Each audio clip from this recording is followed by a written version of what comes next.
Castro, yes. All right, y'all, we have one more presidential candidate. Woo! And I am so excited to hear all of her big ideas. So are you all ready? Yeah. Are you all fired up? Yes. Well, bringing to the stage the senator from Minnesota, Amy Klobuchar. Woo! Woo! Good to see you, Senator. Good to see you. So great. So good to see you. Thank you. All right. The stage is yours. Thank you. Well, thank you, Move On. Thank you for your leadership. I lost my voice in a bar in Reno. Long story.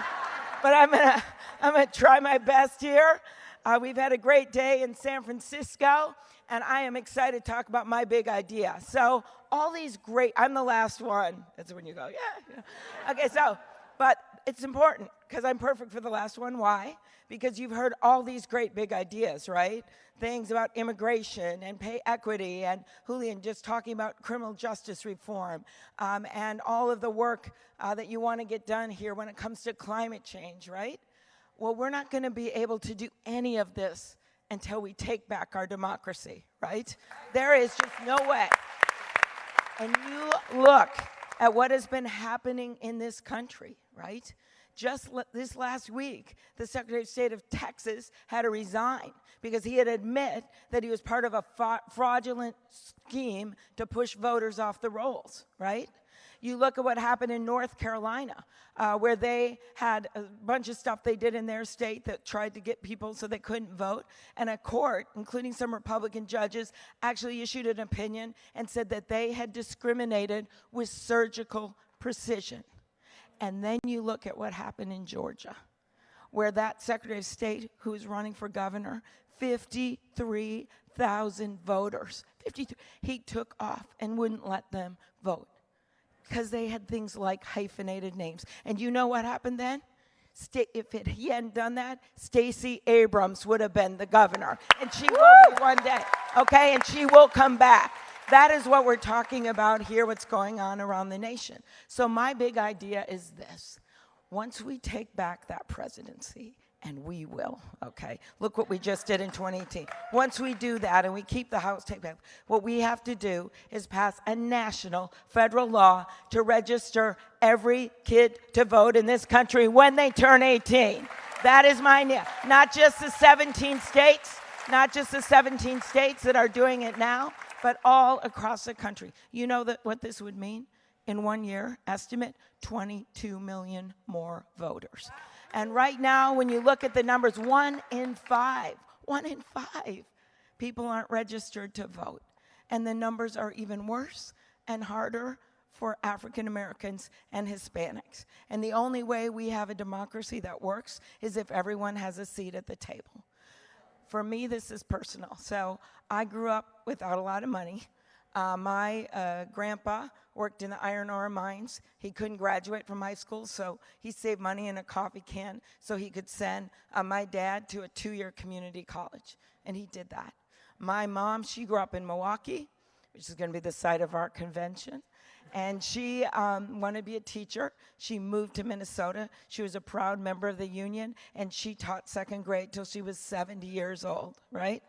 And I stand before you today as the granddaughter of an iron ore miner, the daughter of a teacher and a newspaper man, the first woman elected to the U.S. Senate from the state of Minnesota, and a candidate for President of the United States. That is what shared dreams are about, that no matter where you come from, right? No matter who you know, what the color of your skin, who you worship, who you love, that you can run for president of the United States. That's what this country is about. And so when I first started running, I didn't have any money. I was running against, for my old job, I was running against a congressman's sister, and she spent, I think, 2, 3 times as much money as I did, and then I won that. And then I ran for the Senate, and again, I'm running against a congressman this time. I have a lot less money than he does. I remember one day I was like, okay, what am I going to do? I got to raise like $10 million, and no one would call me back because they couldn't pronounce my name. I had no money that I could put in. I finally just called everyone I knew in my life, and that is when I set what is still an all-time U.S. Senate record. I raised $17,000 from ex-boyfriends.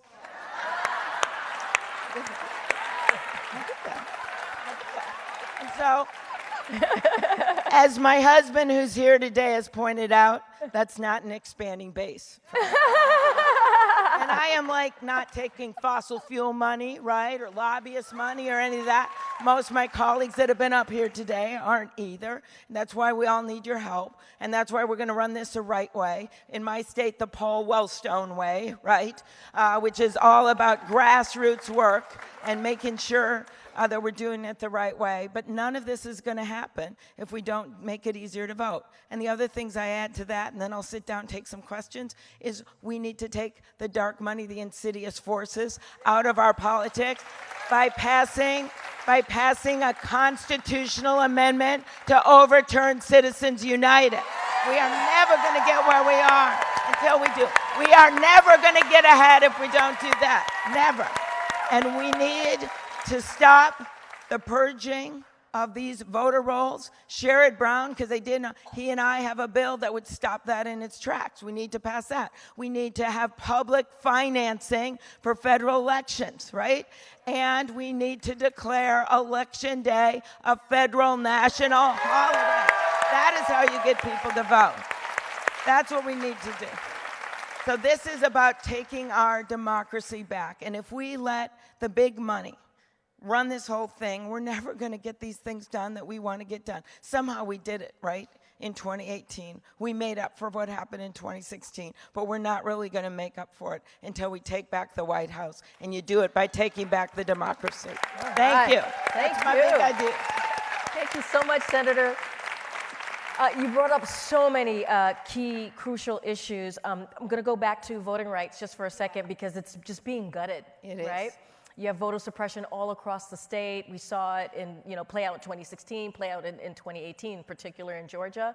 And it's shaking voters' confidence. So my question to you is, there's an almost overwhelming amount of evidence from recent history, not to mention the entire history of this country, that enormous barriers have been set up to make it harder for Black and brown people to vote.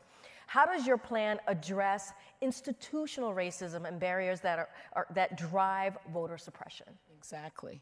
Well, first of all, when I look at those numbers, I was just looking at them. African Americans registered to vote 69%, Hispanics 57%. And remember, I told you the national average is 1 out of 5. So you can see those differences. So what I think that we need to do is, first of all, reauthorize the Voting Rights Act, right?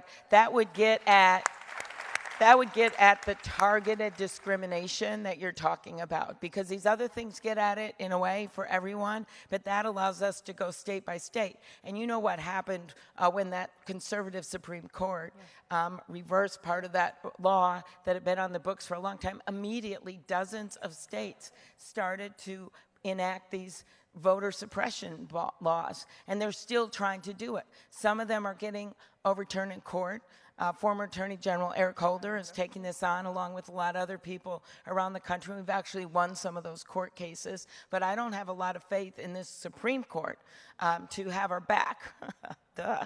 And so that is why I think so much of what we need to do is legislatively, and that's why this 2020 election is about all these big ideas you've heard, but fundamentally it's about this. And by the way, every time, like just happened in Nevada, okay, when we have a governor that's going to look out for people's voting rights, and then when we have a legislature, we need to act. We need to act on labor law, right, get rid of right to work. But you know what they just did in Nevada? Just like in Florida, although they're having trouble implementing it, they finally said when people get out of prison that felons can vote, that their civil rights are restored.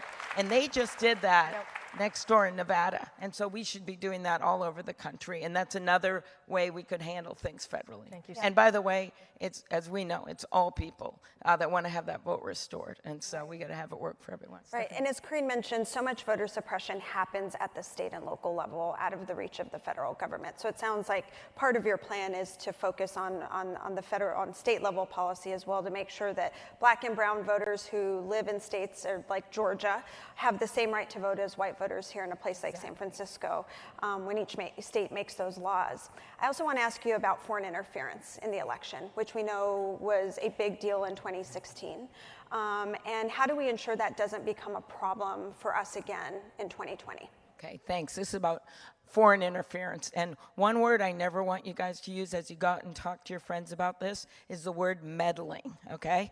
Like meddling in the election. That is what I do when I call my daughter on a Saturday night and ask her what she's doing, okay? That is meddling, all right? So what they did, what Russia did is they invaded our election, right? They didn't do it. They didn't do it with missiles or tanks, but they invaded our election all the same. And so what I think we need to do there to protect ourselves, I mean, obviously there's a lot we need to do with the Mueller report. That's for another day, and for Mueller and getting this moving in the House. But the other thing that we need to do is to make sure that we're secure in 2020. So here's what I do. Number one, we've already gotten some money out, and I led that effort actually with Senator Langford to get the money immediately to the states before 2018 election this last time. We did that $360 million. The second thing that we need to do is to pass the Secure Elections Act. Sounds boring, it isn't. What it is, it's a bipartisan bill that Langford and I lead. We've got Burr and Warner on it, right, the intelligence head. Kamala is on it with our just a bunch of people. And so that thing should have gone through. What does it do? It requires backup paper ballots, okay, in every state. 14 of them don't have it right now, and audits and other things. You know what happened? We were ready to get a vote on that bill last December. It was going to the floor. You know who stopped it? The White House.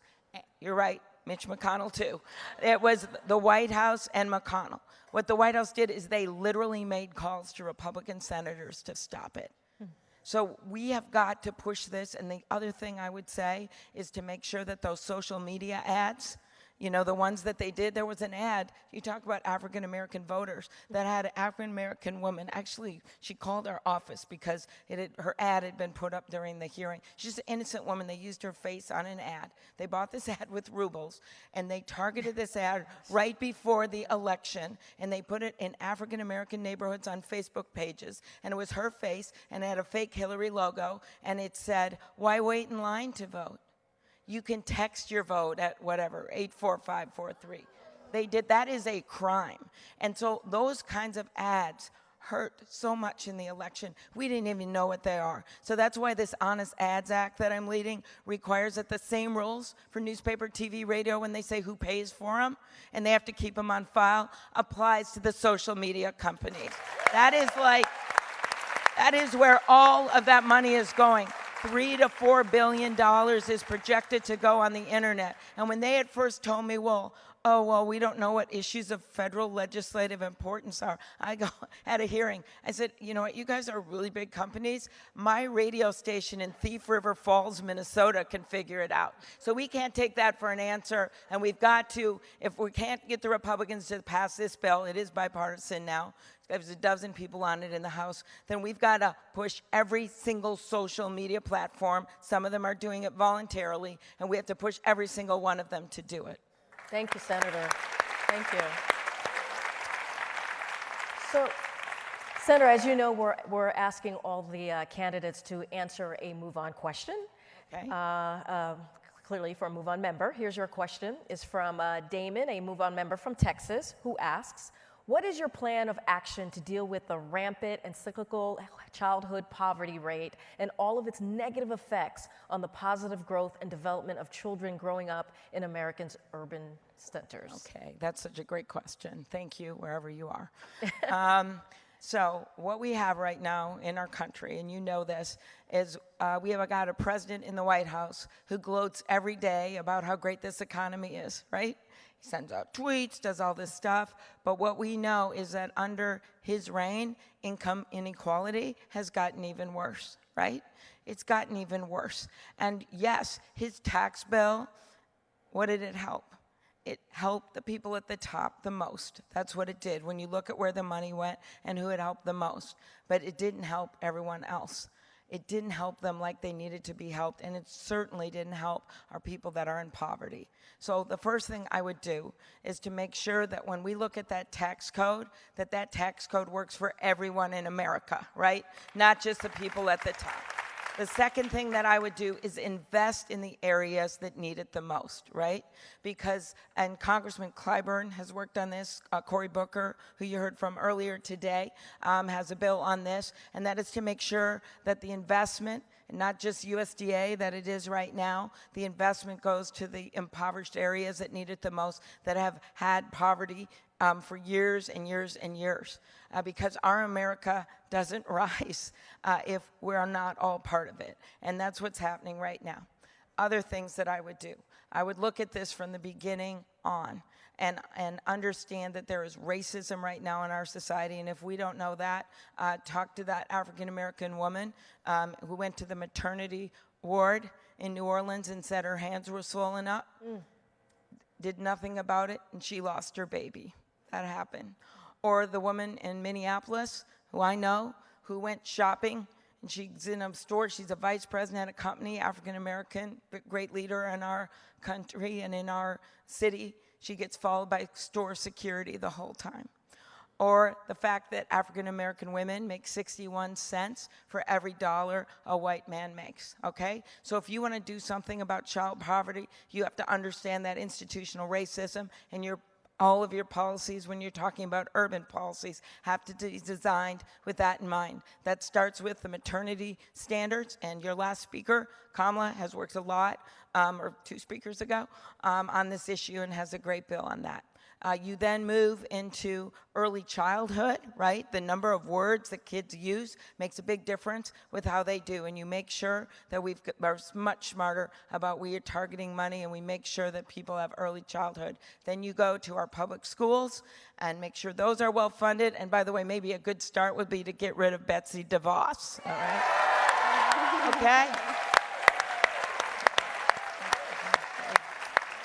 One might consider that an easy applause line. I don't know. Okay, then you move after that. You move after that to make sure that college is available and understand that there are many paths to success for people. You know, my own sister didn't graduate from high school, and she went and worked in manufacturing for quite a while, and then she got her GED, and then that gave her the confidence to go to community college. She did that for 2 years, and then she got her college degree. So we have to understand there's many paths. We have to make it more available. I would like to make Pell Grants, that's not the loans, they're much better, right? The Pell Grants, much more available. And by the way, if you want to know how you're going to go up beyond 50,000 for the income level, go way beyond 6,000, and how do you pay for it? With the Buffett rule. You know what Warren Buffett said? He said, why does my secretary make pay a higher percentage of taxes than I do? You know how much that brings in when you change that? $124 billion. That could pay for a lot of students for college. Okay, then you go to retirement, and here's one little other good idea I'll leave you with, because I got this stage.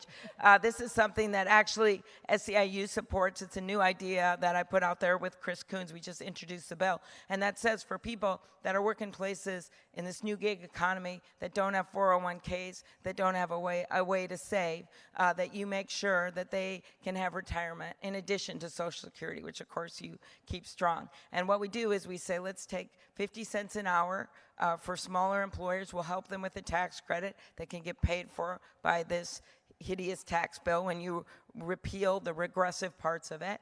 And then they get to take that retirement with them. It sounds small. It adds up to $600,000 over a lifetime. They get to take it with them wherever they go. They get to have it if they're part-time or if they're working a bunch of jobs, right?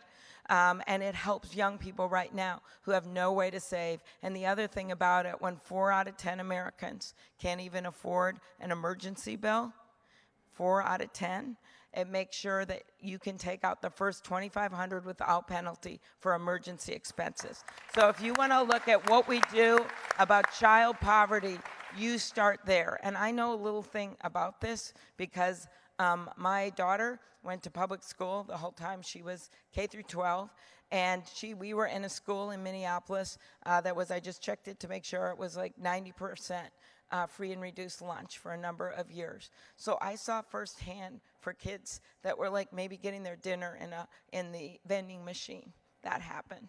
Or I would see in the lunchroom when they'd be trying to take extra lunch, and thank God we have good lunch and breakfast that we had for the kids in that school. But I got a front row seat to that, and I can tell you that if we are going to have kids be able to get out of this poverty cycle that we're in, we have to have good schools, they've got to have good food, they've got to have, their parents have to be able to be employed, we've got to have a safety net, but more than anything, we need economic opportunity for them and for their families. That's it. So we've got 2 minutes left, and one last question for you, but it is a really, really important question. I love your shirt. On the courts. Cool. The courts. On the courts. Yeah. So Mitch McConnell and Republicans have spent years and years stacking the federal courts with conservative judges from the Supreme Court on down. With lifetime appointments, how can we win progressive change in light of this? Okay. All right. So there are some ideas out there for changing the composition of the Supreme Court. I'd be open to that. But I got to also look at what we can get done. I think, first of all, right now, at this moment, we are doing everything we can to resist some of these judges. And we have been, in a few cases, successful. When they've done really racist things, we've been able to get Republicans. And we've also, when they really didn't know what they were doing, couldn't answer any questions, we kind of shamed them out of the job, okay? But those have been few and far between. So the answer is this. When I am your president, I know a little bit about this because I came from a lawyer background, and I've been able, by the way, I was there for 2 incredible Supreme Court justices. It's in Elena Kagan and Sonia Sotomayor on the Justice Department. So I think there's going to be some retirement, so I would immediately focus on that. When Barack Obama came in, he had the burden of coming in the middle of the worst of the downturn, right? And we hope that isn't going to happen to our country again. But hopefully we're at a stable moment, even though not everyone's sharing it, so that I can spend some time immediately getting those judges appointed, right? Not waiting a month, not waiting 2 months. And here I'm talking about district courts, I'm talking about circuit courts, and all of the damage the Republicans have done by moving up the timetables and getting rid of the filibuster on the Supreme Court. Well, guess what? That's going to go to our advantage this time, because we're going to be able to move those judges, and we've got to get them appointed and get it done. And I can tell you the judges that I put on the court at every single letter will be people that uphold the law of this country and not mess around with us. So those are my big ideas. And I will tell you, none of it will happen if we don't take back our democracy. So get to work, move on. Thank you, everyone. Senator Thank you, Senator Klobuchar.